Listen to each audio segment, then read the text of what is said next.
நாகப்பட்டினம் நகரத்தின் மத்தியில் அமைந்திருக்கிறது நெல்லுக்கடை மாரியம்மன் கோயில்.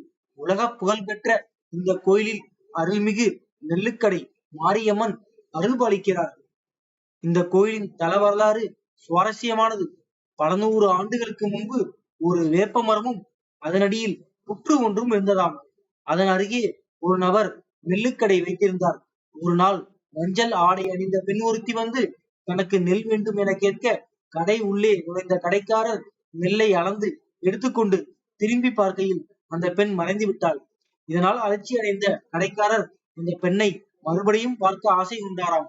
அன்று இரவு கனவில் தோன்றிய அம்மன் பெண் வடிவில் வந்தது தானே என்றும் புற்றுக்கு அருகில் ஒரு கோயில் கட்டினால் அங்கே எழுந்தருளி இந்த ஊரை காப்பேன் என்றும் வாக்களித்தாராம்.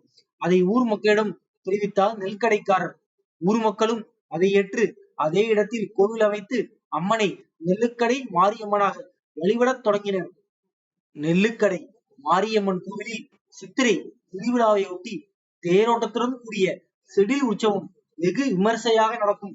அப்போது காத்தவராய சுவாமி கழுகு மரம் ஏறியதை நினைவுகூறும் விதமாக கோவில் எதிரே செடில் மரம் நட்டு பூசாரிக்கு காத்தவராயன் வேடமிட்டு உடுக்கை, பம்பை, மத்தளம், சிலம்பு ஒலிக்க செடில் ஏறி சுற்றும் உற்சவம் தொன்று தொட்டு நடந்து வருகிறது.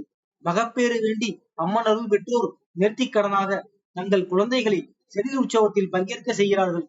ஏற்றம் போல் காட்சி தரும் செடிலில் குழந்தைகளை தாங்கியபடி படிப்பூசாரியால் சக்கரம் போல் சுழற்றப்படுவதுதான் நேர்த்திக்கடனாகும். மெய்சிலிர்க்க வைக்கும் இந்த காட்சி மக்கள் அம்மன் பால் கொண்ட ஆழ்ந்த நம்பிக்கையின் பிரதிபலிப்பே ஆகும். செடில் ஏறிய பூசாரியிடம் குழந்தைகளை கொடுத்து சுற்றச் செய்தால் குழந்தைகளை எந்த நோயும் அண்டாது என்று திடமான நம்பிக்கை மக்களிடம் நிலவுகிறது.